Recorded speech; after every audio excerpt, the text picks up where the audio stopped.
ரொம்ப காரமா சாப்பிட்டீங்களா, உடனே தண்ணி குடிச்சிங்களா, அப்பயும் காரம் போகலையா? உங்களுக்கு ஒரு நான் ட்ரிக்ஸ் ஒன்று சொல்லித்தரேன். காரமா ஏதாவது நம்ம தெரியாம மிளகா அந்த மாதிரியான விஷயங்கள் திடீர்னு கடிச்சிட்டாலோ, வேற ஏதாவது தெரியாம ரொம்ப காரம் போட்ட உணவுகளை சாப்பிட்டாலோ பயங்கரமா நாக்கெல்லாம் எரியும். அந்த சமயத்துல நம்ம என்ன பண்ணுவோம், வழக்கமா எல்லாரும் தண்ணி தான் குடிப்போம் இல்லையா?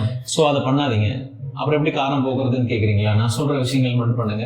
காரத்துல என்ன இருக்கு அப்படின்னா, கேப்சைசின் அப்படிங்கிற ஒரு ஆயிலி சப்ஸ்டன்ஸ் இருக்கு. இது ஆயில் டிசால்வபிள். இதை வந்து நம்ம தண்ணி குடிக்கிறதன் மூலமா இதை சால்வ் பண்ண முடியாது. அதை தண்ணியினால கரைக்கவும் முடியாது. ஸோ தண்ணி குடிச்சீங்கன்னா இன்னும் கொஞ்சம் காரம் ஜாஸ்தி தான் ஆகும். ஸோ அதுக்கு என்ன பண்ணலாம் அப்படின்னு கேட்டீங்கன்னா, milk products which have casein, அதாவது யோகர்ட், தயிர் அந்த மாதிரி சப்ஸ்டன்சஸ் நீங்க சாப்பிடும் மூலியமா இதை வந்து நம்மளால நியூட்ரலைஸ் பண்ண முடியும், காரத்தை சீக்கிரமா சரி பண்ண முடியும். இதுக்கு அடுத்தது நீங்க அசிடிக் ட்ரிங்க்ஸ் குடிக்கலாம். அசிடிக் ட்ரிங்க்ஸ்னா ஆசிட் கிடையாது, லைம் ஜூஸ் இல்ல ஆரஞ்சு ஜூஸ் இல்ல டொமேட்டோ ஜூஸ் இது மாதிரியான விஷயங்களை நீங்க குடிக்கலாம். அதுவும் வந்து இந்த காரத்தை சமப்படுத்தும். இதுவும் இல்லைன்னா அடுத்த விஷயம் ஒயிட் ரைஸ், வெறும் சாதம் இல்ல ஒயிட் பிரெட், வெறும் பிரெட் இதை சாப்பிட்டீங்கனாலும் உங்களுக்கு அந்த காரத்தை சமப்படுத்த முடியும். ஸோ காரம் சாப்பிட்டீங்கன்னா இனிமேட்டு தண்ணி குடிக்காதீங்க. நான் சொன்ன விஷயங்களை செய்யுங்க. தேங்க்யூ.